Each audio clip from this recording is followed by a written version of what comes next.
here we're doing the mass vaccinations for the village chickens.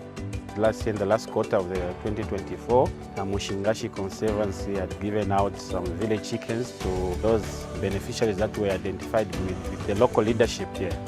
And those chickens, people got them and they were in their households. But now we've come again here to follow them up on the part of disease prevention, which is by way of vaccinations.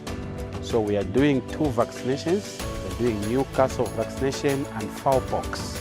You know, when there's a lot of diseases in the poultry, you end up with a lot of deaths. So we're trying to prevent that.